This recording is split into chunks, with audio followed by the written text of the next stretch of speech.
Assalamualaikum warahmatullahi wabarakatuh. Perkenalkan, nama saya Muhammad Nur Hisyam, mahasiswa Universitas Negeri Makassar semester 6. Pada kali ini saya akan membahas hasil studi literatur saya tentang pengaruh media sosial terhadap prestasi akademik siswa. Revolusi Industri 4.0 dan percepatan transformasi digital pasca pandemi COVID-19 telah mengubah secara fundamental cara siswa mengakses informasi, berkomunikasi, dan juga belajar. Data Asosiasi Penyelenggara Jasa Internet Indonesia menunjukkan bahwa penetrasi internet di kalangan pelajar usia 12-18 tahun mencapai 98,7% dengan rata-rata durasi daring 7,2 jam per hari. Dari durasi tersebut, sebagian besar dihabiskan untuk mengakses media sosial seperti TikTok, Instagram, WhatsApp, dan juga YouTube. Fenomena ini tidak hanya terjadi di daerah perkotaan, tetapi juga merambah ke daerah perdesaan, menurut Kominfo tahun 2025. Berdasarkan data box Kata Data tahun 2024, penetrasi media sosial di Indonesia telah mencapai angka yang masif, yakni 191 juta pengguna atau 73,7% dari total populasi, dengan 64,3% diantaranya merupakan pengguna aktif. Hal ini sejalan dengan tingginya akses internet yang mencakup 242 juta jiwa atau 93,4% penduduk. YouTube menempati urutan pertama sebagai platform terpopuler dengan pengguna 139 juta, disusul oleh Instagram, Facebook, dan juga TikTok yang terus menunjukkan pertumbuhan signifikan. Secara demografis, ekosistem digital ini didominasi oleh kelompok usia 18-34 tahun dengan proporsi perempuan sedikit lebih tinggi dibandingkan laki-laki, dengan rata-rata durasi penggunaan melebihi 3 jam per hari. Media sosial kini berfungsi sebagai instrumen vital untuk berbagai konten, berkomunikasi, hingga berbelanja daring. Menurut Kunci tahun 2025, kontestasi peluang dan juga ancaman. Yang pertama, peluang edukatif. YouTube menyediakan konten tutorial gratis dari pendidik profesional. Grup WhatsApp kelas memfasilitasi diskusi secara asinkron, kemudian akses informasi pembelajaran yang luas dan mudah. Kemudian terdapat ancaman akademik. Algoritma rekomendasi yang dipersonalisasi mendorong penggunaan yang berlebihan. Kemudian notifikasi push terus-menerus mengganggu konsentrasi belajar siswa. Kemudian terakhir, sistem pendidikan formal belum memiliki panduan baku pemanfaatan yang produktif. Sebagai penulis, saya menerapkan metode studi kepustakaan untuk mengumpulkan literatur atau data yang relevan tentang pengaruh media sosial terhadap prestasi akademik siswa. Menurut Hernawan dan Resmini dalam Islam dan Sumatera tahun 2021, mengatakan bahwa tinjauan pustaka atau literatur review merupakan aktivitas meninjau atau mengkaji berbagai literatur yang telah dipublikasi oleh peneliti lain yang sebelumnya terkait topik yang akan diteliti.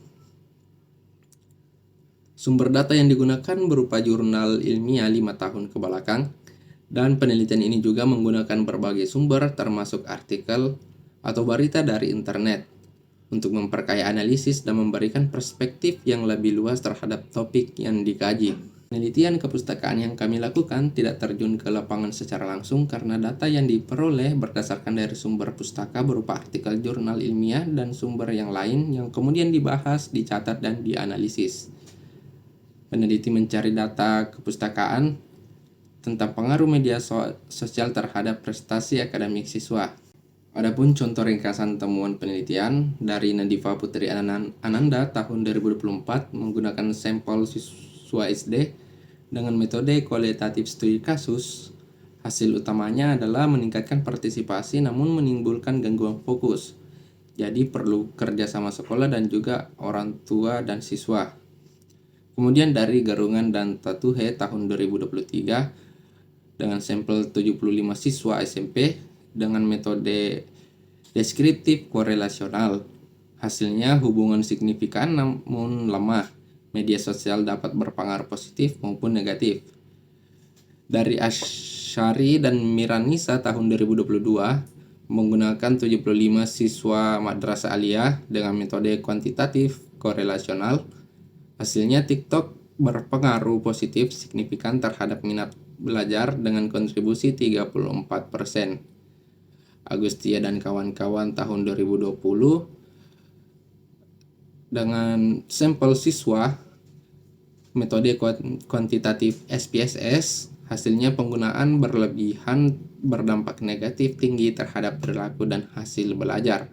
Kemudian dari Ramli dan Ayu tahun 2022 menggunakan sampel siswa SMA Makassar dengan metode kualitatif dokumentasi mendapatkan hasil bahwa media sosial cenderung berdampak negatif sebagai faktor eksternal pengganggu fokus belajar. Kemudian terdapat temuan lanjutan, yaitu dampak multidimensi. Dari sektor kognitif dan karakter, media sosial mempengaruhi aspek kognitif, sosial, dan emosional siswa. TikTok terbukti meningkatkan kreativitas, namun juga menurunkan disiplin dan sopan santun, menurut Kristanti tahun 2025. Kemudian minat dan interaksi. Media sosial dapat meningkatkan minat belajar melalui kemudahan akses informasi, namun juga menyebabkan ketergantungan dan pola belajar yang tidak teratur, menurut Sahlan dan Sihombing tahun 2022. Terakhir, peran pengawasan. Dampak positif atau negatif sangat bergantung pada tingkat pengawasan orang tua, guru, dan juga literasi digital yang dimiliki oleh siswa, menurut Suryanata tahun 2024. Kemudian kita masuk ke faktor moderator dan mediator kunci. Yang pertama, kontrol diri. Menetralisir efek negatif media sosial pada siswa yang mampu mengatur penggunaannya secara mandiri.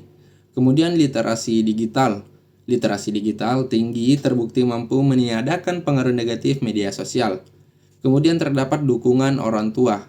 Pendampingan aktif orang tua berperan sebagai pereduksi dampak negatif penggunaan media sosial. Dan yang terakhir adalah motif penggunaan. Tujuan edukatif meningkatkan prestasi, hiburan pasif, dan konten algoritma menurunkan konsentrasi. Kesimpulan, pengaruh bersifat kondisional. Media sosial bukanlah variabel yang secara inheren merugikan. Pengaruhnya sangat ditentukan oleh konteks penggunaan dan juga karakteristik dari individu tersebut. Rekomendasi dan agenda riset. Bagi praktisi pendidikan, sekolah sebaiknya tidak melarang total gawai, melainkan mengintegrasikan media sosial ke dalam pedagogi secara terencana. Orang tua perlu pelatihan tentang pendampingan penggunaan media sosial, dan kurikulum dapat memasukkan kompetensi literasi digital media sosial. Kemudian bagi peneliti selanjutnya, adopsi desain longitudinal dan ecological momentary assessment, kemudian uji model mediasi serial, motivasi belajar, kontrol diri, dan literasi digital sebagai variabel antara. Kemudian perluas cakupan wilayah ke luar Pulau Jawa, atasi kelemahan metodologis, kurangi ketergantungan pada self-report, dan desain cross-sectional. Intervensi pendidikan sebaiknya difokuskan pada pengembangan keterampilan regulasi diri, bukan sekedar pembatasan akses media sosial. Baik teman-teman, jadi itu adalah pembahasan tentang pengaruh media sosial terhadap prestasi akademik siswa. Terima kasih karena telah menonton. Wassalamualaikum warahmatullahi wabarakatuh.